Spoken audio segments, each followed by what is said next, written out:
ደጌ ክብሬ ናት ማረጌ ሽታ አንቺ ያላህ ስጦታ። አለይኩም ወራህመቱላሂ ወበረካቱሁ። ውድና የተከበራችሁ የፎዚ ቤተሰቦች ሰላም ጤና ይስጥልኝ። በያላችሁበት ሰላማችሁ ይብዛልኝ። አህባቢ ዛሬ ደግሞ ስለ ሂጃብ መጥቻለሁ። ለምታበረታቱ በሙሉ ከልብ ነው የማመሰግነው። ኢንሻአላህ አንደኛ መሰረታዊ ዓላማው በእስልምና አስተምሮ ሴቶች አለባበሷና ግብ ሀያ ወይም የአይን አውጣነትን ማስወገድና ክብርን መጠበቅ ነው። ይህም ሴቲቱ በማንነቷና በእውቀቷ እንጂ በሰውነቷ ቅርጽ ብቻ እንዳትዘምን ለማድረግ የታለመ ነው። ሁለት የሂጃብ መስፈርቶች። አንድ አለባበስ እስላማዊ መስፈርቱን አሟልቷል የሚባለው የሚከተሉትን ነጥቦች ሲያሟላ ነው። መሸፈን ያለባቸው አካላት እንደ አብዛኛዎቹ የሃይማኖት ሊቃውንት ወይም ዑለማዎች ስምምነት ከአይን ከፊትና ከሁለት እጅ መዳፍ ውጭ ያለውን መላ ሰውነት መሸፈን አለበት። ልብሱ ስስ አለመሆኑ፣ የሰውነትን ቀለም ወይም ከውስጥ ያለን ነገር የሚያሳይ ወይም ሸፋፍ መሆን የለበትም። ልብሱ ሰፊ መሆኑ፣ የሰውነትን ቅርጽ ቁልጭ አድርጎ የሚያሳይ ወይም ታያት መሆን የለበትም። ለእይታ በጣም የሚስብ አለመሆኑ፣ ከመጠን በላይ ያሸበረቀና የሰዎችን ትኩረት በከፍታ ሁኔታ የሚስብ መሆን የለበትም። የወንዶች ልብስ አለመምሰል፣ አለባበሱ የሴትነትን መግለጫ የጠበቀ መሆን አለበት። 3 የተለያዩ የአለባበስ አይነቶች። በተለያዩ ሀገራት እና ባህሎች ሙስሊም ሴቶች የተለያዩ የልብስ አይነቶችን ይለብሳሉ። ሂጃብ በአጠቃላይ መሸፈን የሚገልጽ ቢሆንም በብዛት ግን ራስን እና አንገትን የሚሸፍን ሻርፕን ለማመልከት እንጠቀምበታለን። አበያ ከትከሻ እስከ እግር የሚወርድ ሰፊና ረጅም ቀሚስ ነው። ኒቃብ ከሂጃብ በተጨማሪ ፊትን የሚሸፍን ወይም አይንን ብቻ የሚያሳይ ልብስ ነው። ጅልባብ ሙሉ ሰውነትን የሚሸፍን አንድ ወጥ የሆነ ሰፊ ልብስ። ሂማር ከራስ ተነስቶ እስከ ወገብ ድረስ የሚወርድ መሸፈኛ። 4 ባህልና እስልምና የአለባበሱ ዘይቤው እንደየሀገሩ ባህል ሊለያይ ይችላል። ለምሳሌ በኢትዮጵያ ነጠላ ወይም ፎጣ እንደ ሂጃብ የሚገለገልበት ባህል አለ። በገልፍ ሀገራት ጥቁር አበያ ይዘወተራል። በኢንዶኔዥያ እና ማሌዥያ ደግሞ ባለቀለምና ያሸበረቁ ኩሩንግ የተባሉ ልብሶች ይለበሳሉ። ዋናው ነጥብ የሀገሩ ባህል ከላይ የተጠቀሱት የእስልምና መስፈርቶች እስካላጣላ ድረስ ተቀባይነት አለው። 5 መንፈሳዊ ፋይዳው ለሙስሊም ሴቶች ሂጃብ የአላህን ትዕዛዝ መፈጸሚያ መንገድ ነው። ሴቲቱ ለራሷ ያላትን ግምት ከፍ እንደሚያደርግላትና ካልተፈለጉ ትንኮሳዎች እንደሚጠብቃት ይታመናል። መመሪያው ከምንጩ ወይም ከቁርአን ሐዲስ። የሙስሊም ሴቶች አለባበስ መስፈርቱ በዋናነት የሚከተሉት የቁርአን አንቀጾች ናቸው። ሱረቱል አሕዛብ ከገጽ 33 ቁጥር 59 ላይ አላህ ለነቢዩ ሙሐመድ ሰለላሁ ዐለይሂ ወሰለም እንዲህ ይላቸዋል። አንተ ነቢይ ሆይ ለሚስቶችህ፣ ለሴቶች ለልጆቻችሁ፣ ለምእምናን ሚስቶችም ከመከናነቢያቸው በላያቸው ላይ እንዲለቁ ንገራቸው። ይህ እንዲታወቁና በባለጌዎች እንዳይደፈሩ ለመሆን በጣም የቀረበ ነው። ሱረቱል አኑር ገጽ 24 ቁጥር 31 ላይ ይህ አንቀጽ ደግሞ ሴቶች ራሳቸውን እንዲጠብቁ ውበታቸውን ለባዕድ ወንዶች እንደማያሳዩ እና መከናነቢያቸው ወይም ኺማር በደረቶቻቸው ላይ እንዲጥሉ ያዛል። 2 የአለባበስ ማህበራዊ ጠቀሜታ። ሙስሊም ሴቶች ሂጃብን ሲለብሱ ከሚገኙት ማህበራዊ ፋይዳዎች መካከል ተገቢ ያልሆነ ትኩረትን መቀነስ፣ ሴቶች በውጫዊ አካላቸው ብቻ ሳይሆን በባህሪያቸው፣ በእውቀታቸውና በስራቸው እንዲመዘኑ እድል ይሰጣል። ለሴቶች ጥበቃ ማድረግ ሂጃብ አንዲት ሴት ሙስሊም መሆኗንና የራሷ የሆነ የሞራል ደንብ እንዳላት ለሌሎች መልእክት ያስተላልፋል። ይህም ባለጌዎች ሴቶችን እንዳያዋክቡ እንደ መከላከያ ግድግዳ ያገለግላል። እኩልነት ማስፈን በኢስላማዊ አለባበስ ውስጥ በሀብታምና በድሃ መካከል ያለው ልዩነት ብዙም አይታይም። ሁሉም ሴቶች በተመሳሳይ የክብር ልብስ ስለሚለብሱ ማህበራዊ መደጋገፍ ይፈጥራል። 3 የተሳሳቱ ግንዛቤዎች። ስለ ሙስሊም ሴቶች አለባበስ ብዙ ጊዜ የሚነሱ ስህተት የሆኑ አመለካከቶች አሉ። አንደኛ፣ መጨቆኛ ነው የሚል አመለካከት። ብዙዎቹ ሂጃብን የጭቆና ምልክት አድርገው ያዩታል። ነገር ግን ለአብዛኛዎቹ ሙስሊሞች ሴቶች ሂጃብ የነጻነት፣ የማንነት መገለጫ እና በገዛ ፍቃዳቸው አላህን ለመታዘዝ የሚለብሱት ልብስ ነው። 2 ለቤት ውስጥ ብቻ ነው የሚል አመለካከት። ሴቶች ሂጃብ ለብሰው ትምህርት ቤት መሄድ፣ መስራት እና በማህበራዊ ጉዳዮች ላይ በንቃት መሳተፍ ይችላሉ። አለባበሱ ለስራ ወይም ለልማት እንቅፋት አይደለም። 3 ጥቁር ልብስ ብቻ መሆን አለበት የሚል። ምንም እንኳን በብዙ ሀገራት ጥቁር አበያ ቢለመድም እስልምና የተወሰነ ቀለምን ግዴታ አያደርግም። መስፈርቶቹን እስካሟላ ድረስ ማንኛውም ቀለም መልበስ ይቻላል። 4 በኢትዮጵያ ያለው ነባራዊ ሁኔታ። በሀገራችን ኢትዮጵያ የሙስሊም ሴቶች አለባበስ ከባህል ጋር ተሳስሮ ይታያል። በገጠራማው የሀገራችን ክፍሎች ሴቶች የሚለብሱት ሹርባ፣ ነጠላና ጎጃማዘን የመሰሉ ባህላዊ ልብሶች ከእስልምናው አለባበስ ጋር ተጣጥመው ለዘመናት ቆይተዋል። በከተሞች ደግሞ ዘመናዊ የሆኑ የሂጃብ ስታይሎች እና ሰፊ አበያዎች በስፋት ይስተዋላሉ። በአጠቃላይ የሙስሊም ሴቶች አለባበስ አንድ ጨርቅ በላይ ነው። ውስጣዊ እምነት በውጫዊ ተግባር የመገለጫ መንገድ ነው። የሂጃብ ስነ ልቦናዊ ተጽዕኖ። ሙስሊም ሴቶች ሂጃብን በሚለብሱበት ጊዜ የሚሰማቸው ስሜት ከእምነት ጋር እየተቆራኘ ነው። የበላይነት ስሜት። ሴቲቱ በሰውነቷ ቅርጽ ላይ ብቻ ትኩረት ከሚያደርገው የንግድና የፋሽን ዓለም ጫና ወጥታ በራሷ ማንነት ላይ እንድትተማመን ይረዳታል። መንፈሳዊ እርካታ። የአምላኳን ትዕዛዝ እየፈጸመች እንደሆነ ማሰቧ ውስጣዊ ሰላምን ይሰጣል። ሂጃብ እና ጤና። ሂጃብ በአግባቡ ከተለበሰ ለጤና ጠቃሚ ጎኖች አሉ። ከፀሐይ ጨረር መከላከያ፣ ቆዳን በቀጥታ ከሚያቃጥል ፀሐይ ስለሚከላከል ለቆዳ ጤንነት ወይም በተለይ በሞቃታማ አካባቢዎች ጠቃሚ ነው። ንጽህና፣ ፀጉርን ከአቧራና ከብክለት ይጠብቃል። ማሳሰቢያ፣ እርግጥ ነው ሙስሊም ሴቶች ለፀጉራቸውና ለቆዳቸው ንጽህና ከፍተኛ ጥንቃቄ ማድረግ አለባቸው። ለምሳሌ ልብሱ አየር የሚያስገባ እንደ ጥጥ ያሉ ጨርቆች ቢሆን ይመከራል። ሂጃብ በቤት ውስጥና በውጭ ያለ ልዩነት። ብዙዎች የማይረዱት ነገር ሙስሊም ሴቶች 24 ሰዓት ተሸፍነው አይውሉም። በቤት ውስጥ ከባሏ፣ ከወላጆቿ፣ ከወንድሞቿና መህረም ወይም ሊያገባቸው የማይችሉ የቅርብ ዘመዶች ከሆኑ ወንዶች ፊት ሂጃቧን አንስታ እንደ ማንኛውም ሴት የመዋብና የመልበስ ሙሉ መብት አላት። በውጭ ሂጃብ የሚለበሱ አጅነብይ ወይም ሊያገቧት ከሚችሉ ባዕድ ወንዶች ፊት ብቻ ነው።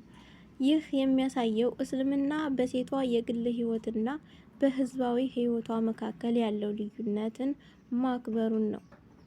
ዘመናዊ የእንቅስቃሴ። በአሁኑ ሰዓት የዓለም አቀፍ ደረጃ ወይም ጨዋ ፋሽን የሚባል ትልቅ ንግድ ተፈጥሯል። ትልልቅ የዓለም የልብስ ብራንዶች ለሙስሊም ሴቶች የሚሆኑ የስፖርት ሂጃቦችን እና ሰፊ ልብሱን እያመረቱ ነው። ይህም ሙስሊም ሴቶች ስፖርት እንደሚሰሩ እንዲሮጡና በተለያዩ ሙያዎች ላይ ያለምንም እንቅፋት እንዲሳተፉ በር ከፍቷል። የወንዶች ድርሻ። ብዙ ጊዜ ስለ ሴቶች አለባበስ ሲወራ የወንዶች ግዴታ ይረሳል። ቁርአን ስለ ሴቶች አለባበስ ከመናገር በፊት ለወንዶችም የተሰጠው ትዕዛዝ አለ። አይናቸውን እንዲሰብሩ ወንዶችም ቢሆኑ የሴቶችን ክብር እንዲጠብቁና በባለጌ አይን እንዳይመለከቱ ታዘዋል። ይህም ማለት የሴቶች መሸፈን ብቻውን በቂ ሳይሆን የወንዶች ስነ ምግባርም የሂጃብ አካል ነው ማለት ነው። ለማጠቃለል ያህል የሙስሊም ሴቶች አለባበስ የአምልኮት፣ የጥንቃቄ፣ አማንነት እና የክብር መገለጫ ነው። እንደ ዘመኑና እንደየቦታው ሁኔታ ቢቀያየርም መሰረታዊ መርሆቹ ግን ጽኑ ናቸው። ስፖርትና ሂጃብ። ቀደም ባሉት ጊዜያት የሂጃብ አለባበስ ለስፖርት እንቅፋት እንደሚሆን ይታሰብ ነበር። ነገር ግን አሁን ይህ ተቀይሯል። ቴክኖሎጂያዊ ልብሶች፣ ቀላል አየር የሚያስገቡና ለሩጫም ሆነ ለዋና ምቹ የሆኑ የሂጃብ አይነቶች ተመርተዋል። አርአያ ሴቶች እንደ ሂበቱላህ መሐመድ ወይም አሜሪካዊቷ የሰይፍ ጨዋታ ተወዳዳሪ ያሉ ሴቶች በኦሎምፒክ መድረክ ሂጃብ ለብሰው በመወዳደር ለብዙዎች አርአያ ሆነዋል። ሂጃብ በስራ ቦታ በሙያዊ ዓለም ውስጥ ሂጃብ ለብሶ መስራት የሴቶችን ብቃት እንደማይቀንስ በተግባር እየታየ ነው። በሕክምና፣ በህግ፣ በኢንጂነሪንግና በፖለቲካዊ ዘርፍ ትልልቅ ቦታ ላይ የደረሱ ሙስሊም ሴቶች የአለባበስ መመሪያቸው ሳይጥሱ ስኬታማ መሆን እንደሚችሉ አረጋግጠዋል። ይህም ሂጃብ ለእውቅና ለስልጣኔ እንቅፋት ሳይሆን የባለቤቱ ማንነት መገለጫ መሆኑን ያሳያል። የመምረጥ ነፃነትና ተግዳሮቶች በአሁኑ ዓለም ስለ ሂጃብ ሁለት አይነት ተግዳሮቶች ይነሳሉ። አስገዳጅነት ባለባቸው ቦታዎች በአንዳንድ ሀገራት ሂጃብን የግዴታ ማድረግ የሴቶች ምርጫ ይገድባል የሚል ትችት ይነሳል። መከልከል ባለባቸው ቦታዎች በአንጻሩ ደግሞ በአንዳንድ ምዕራባውያን ሀገራት ለምሳሌ ፈረንሳይ ሂጃብን ወይም ኒቃብን በህዝባዊ ቦታዎች መከልከል የሃይማኖት ነፃነትን ይጋፋል የሚል ክርክር ይነሳል። የእስልምና እይታ በእስልምና ሂጃብ ግዴታ ቢሆንም ግዴታው የሚመነጨው በአላህ ፊት ካለ ተጠያቂነት እንጂ በሰዎች አስገዳጅነት መሆን የለበትም የሚሉ ሊቃውንት አሉ። በሃይማኖት ማስገደድ የለም የሚል የቁርአን መርህም ለዚህ ተጠቃሽ ነው። ሂጃብ እንደ ስነ ጥበብ ሴቶች ሂጃባቸውን በሚጠቀልሉበት መንገድ የሚጠቀሙት የጨርቅ አይነትና ከቀሚሳቸው ጋር የሚያስተካክሉበት ቀለም የራሳቸውን ውበት ይገልጻሉ። ይህ እንደ ሂጃቢስታ ያሉ አዳዲስ የፋሽን ባህሎች እንዲፈጠሩ ምክንያት ሆኗል። ይህም ሴቶች የእምነታቸው ገደብ ሳይጥሱ በፈጠራ ስራቸው እንዲሳተፉ በር ከፍቶላቸዋል። ለማጠቃለል የሙስሊም ሴቶች አለባበስ ትልቅ የሆነ መንፈሳዊ ትርጉም ያለው ሴቶች ለራሳቸው ያላቸው ግምት ከፍ የሚያደርግና ከዘመናዊ ዓለም ጋር አብሮ መራመድ የሚችል የአኗኗር ዘይቤ ነው። የሂጃብና የፀጉር ጤና አጠባበቅ ብዙውን ጊዜ ፀጉር ተሸፍኖ ስለሚውል ሙስሊም ሴቶች ልዩ ጥንቃቄ ሊያደርጉ የሚገባቸው ነጥቦች አሉ። ፀጉርን ማድረቅ ሂጃብ ከመልበስ በፊት ፀጉር በደንብ መድረቅ አለበት። ፀጉር ሳይደርቅ መሸፈን ለመፈንገስ ወይም ለፀጉር መነቃቀል ምክንያት ሊሆን ይችላል። የጨርቅ ምርጫ ከውስጥ የሚደረጉ ሻርፖች ወይም ከሐር የተሰሩ ቢሆኑ ለፀጉር ጤንነትና ለቆዳ ምቾት ተመራጭ ናቸው። በቤት ውስጥ ነፃነት ፀጉር አየር እንዲያገኝ በቤት ውስጥ ሂጃብን ፈቶ መቆየት ለፀጉር እድገትና ጤንነት አስፈላጊ ነው። አለባበስና ስነ ምግባር ስነ ምግባር የእስልምና ሂጃብ ሲባል የጨርቅ መሸፈኛ ብቻ አይደለም፣ የባህሪ ሂጃብ አለ። አንዲት ሴት ውጫዊ አለባበሷን ስትከላከል ንግግሯ፣ አረማመዷና ከሰዎች ጋር ያላት ግንኙነትም ጨዋነትን የተላበሰ እንዲሆን ይጠበቃል። ልብሱ የውስጥ ማንነት መገለጫ ስለሆነ በሁለቱ መካከል ወይም በአለባበስና በስነ ምግባር መጣጣም መኖር አለበት ተብሎ ይታመናል። የመገናኛ ብዙሃን እና የሂጃብ ገጽታ በአሁኑ ዘመን በመገናኛ ብዙሃን ላይ የሙስሊም ሴቶች አለባበስ ያለው ገጽታ እየተቀየረ ነው። በፊልምና በዜና ቀደም ሲል ሂጃብ የድቅድቅ ጨለማ ወይም የጭቆና ምልክት ተደርጎ ይቀርብ ነበር። አሁን ጊዜ በዜና አንባቢነት፣ በፊልም ዋና ገጸ ባህሪያትና በታዋቂ መጽሔቶች የፊት ገጽ ላይ እንደ ጥንካሬና እንደ ውበት መገለጫ እየቀረበ ይገኛል። ተጽዕኖ ፈጣሪዎች የማህበራዊ ሚዲያ ተጽዕኖ ፈጣሪዎች ይህ ሂጃብን ከዘመናዊ ስታይል ጋር በማዋሃድ ወጣቶች በአለባበሳቸው እንዲኮሩ እያደረጉ ነው። በኢትዮጵያ ለውጦች እና ተግዳሮቶች በሀገራችንም ቢሆን የሂጃብ አጠቃቀም ከጊዜ ወደ ጊዜ እየዘመነ መጥቷል። የመንግስት ተቋማት ቀደም ባሉ ጊዜያት በፎቶግራፍ ወይም ለስፖርት ወይም መታወቂያና በስራ ቦታዎች ላይ ሂጃብን በተመለከተ አንዳንድ እክሎች ነበሩ። አሁን ግን የሃይማኖት ነፃነት መከበርን ተከትሎ ሙስሊም ሴቶች በፈለጉት ተቋም ውስጥ በሂጃባቸው እንዲሰሩና እንዲማሩ ሰፊ እድል ተፈጥሯል። ሂጃብ እንደ ስነ ምግባር ትምህርት ቤት ሂጃብ ለሚለብሱ ሴቶች የአንዲት ወቅት አለባበስ ብቻ ሳይሆን የዕለት ተዕለት የዲስፕሊን መግለጫ ነው። ትዕግስት፣ በተለይ በሞቃታማ አየር ንብረት ውስጥ ወይም በተለያዩ ጫናዎች ውስጥ ሂጃብን አጽንቶ መልበስ ትልቅ ትዕግስትና ቁርጠኝነትን ይጠይቃል። ራስን መግዛት፣ ልብስ ሴትነቱ በንግግሯም ሆነ በድርጊቷ እንድትጠነቀቅ በማስታወስ የውስጥ ማንነቷን የማረም ስራ ይይዛል። አለባበስ እና ኢኮኖሚያዊ ተጽዕኖ። የሙስሊም ሴቶች አለባበስ በዓለም አቀፍ ገበያ ላይ ትልቅ ለውጥ እያመጣ ነው። የሀገር ውስጥ ምርቶች በኢትዮጵያም ቢሆን አሁን ላይ ጥራት ያላቸው አባያዎችና ሂጃቦችን የሚያመርቱ የልብስ ስፌት ድርጅቶች መበረካከታቸው ለሀገር ውስጥ ኢኮኖሚና ለስራ ዕድል ፈጠራ ትልቅ አስተዋጽኦ አለው። ፈጠራ ዲዛይነሮች ባህላዊን የጥበብ ስራ ከሂጃብ ጋር በተዋሃደ እስላማዊ ጥበብ ውጤቶችን እያመረቱ ይገኛሉ። ለወጣቱ ትውልድ ያለው መልእክት፣ አዲሱ የሙስሊም ሴቶች ትውልድ ሂጃብን ከዘመናዊነት ጋር እንዴት እያጣጣሙ ነው? ማንነት አለመደበቅ። ወጣት ሴቶች በሳይንስ በቴክኖሎጂ እና በኪነ ጥበብ ዘርፍ ሲሰማሩ ሂጃባቸውን እንደ ኩራት እንጂ እንደ ኋላ ቀርነት አለማየታቸው ትልቅ የስነ ልቦና ድል ነው። ሚዛናዊነት። ውበትንና ሀያን ወይም ጨዋነትን ሳያጋጩ የመጓዝ ጥበብ አሁን ባለው ትውልድ ዘመን በሰፊው እየታየ ነው። በአጠቃላይ የሙስሊም ሴቶች አለባበስን በሶስት ዋና ዋና ሙስሊሞች መረዳት ይቻላል። አንደኛ፣ አምልኮ ወይም አላህን የመታዘዝ መግለጫ። ሁለት፣ ክብር፣ ሴት ልጅ ከባዕድ እይታ መጠበቅና ክብሯን ከፍ ማድረግ። ሶስት፣ ማንነት፣ በየትኛውም የዓለም ክፍል ሙስሊም መሆኗን የምታሳውቅበት ኩራቷ። እነዚህ ሴቶች በመጠበቅ ሙስሊም ሴቶች ለራሳቸው ለቤተሰቦቻቸውና ለሀገራቸው ጠቃሚ ዜጋ ሆነው መዝለቅ ይችላሉ። ሂጃብ እንደ ፋሽንና ስነ ጥበብ። በአሁኑ ዘመን ሂጃብ ከሃይማኖታዊ ግዴታነቱ ጎን ለጎን የፈጠራ ስራ እና የውበት መግለጫ እየሆነ መጥቷል። የቀለምና የጨርቅ ምርጫ። ሴቶች እንደየወቅቱ ወይም ክረምት ወይም በጋና እንደየ አጋጣሚው ወይም ለሰርግ፣ ለስራ፣ ለስፖርት የተለያዩ የሂጃብ አይነቶችን ይጠቀማሉ። ይህም ሴቶች በራሳቸው ላይ ያላቸውን በራስ መተማመን ይጨምራል። የባህል ውህደት። በኢትዮጵያ ለምሳሌ የሀገር ውስጥ የጥበብ ስራዎች ከአባያና ከሂጃብ ጋር ተቀናጅተው ሲሰፉ ይታያሉ።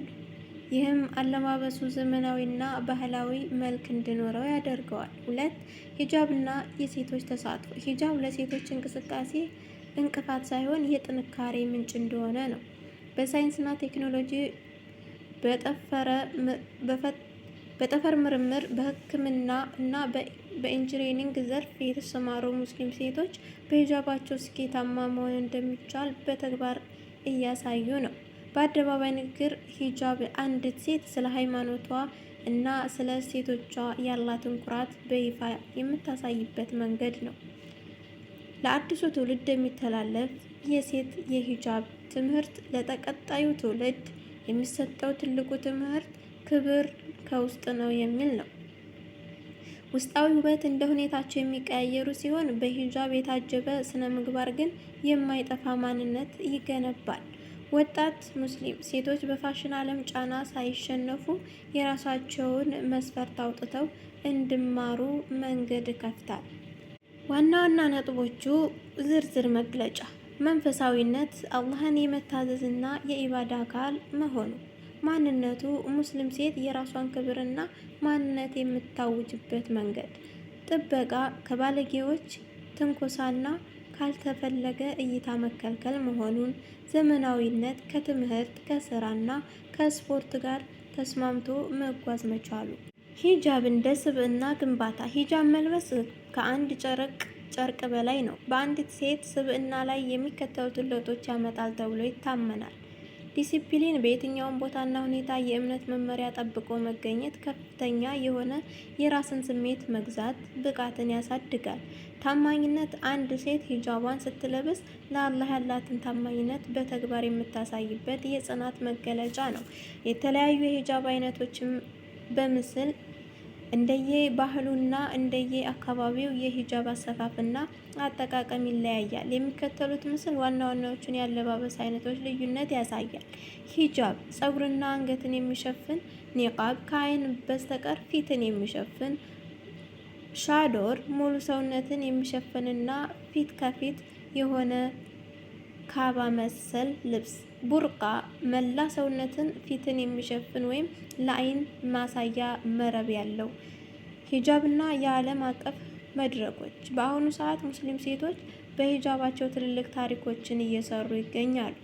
በፖለቲካው እንደ አልሃን ኡመር በአሜሪካ ኮንግረስ ያሉ ሴቶች ሂጃብን ወደ ከፍተኛ የፖለቲካ መድረክ ይዘውት መጥተዋል። በስፖርቱ ፋፊና የዓለም ኦሎምፒክ ኮሚቴ ሂጃብ ለብሶ መወዳደርን በይፋ በመፍቀዳቸው ሙስሊም ሴቶች በእግር ኳስ፣ በቅርጫት ኳስና በሩጫ ውጤታማ እየሆኑ ነው። ማጠቃለያ ሀሳብ የሙስሊም ሴቶች አለባበስ የሃይማኖት ግዴታ ነው፣ የክብር መገለጫ ነው፣ የባህል አካል ነው፣ ከዘመናዊነት ጋር የማይጋጭ ምርጫ ነው። አንዲት ሙስሊም ሴት ሂጃቧን ስትለብስ ዓለም በሚሰጣት ትርጉም ሳይሆን እሷ ለራሷ በሰጠችው የክብር ቦታ ላይ ቆማ ነው። ስለ ሙስሊም ሴቶች አለባበስ የነበረው ዝርዝር ውይይት በዚህ ይጠቃለላል። አህባቢ የነበረን ቆይታ ከልብ ነው የማመሰግነው። ለምታበረታቱ በሙሉ ምስጋናዬ ከልብ ነው። ጀዛኩሙላሁ ኸይረን እያልኩ የዛሬ ቪዲዮ ይሄን ይመስላል።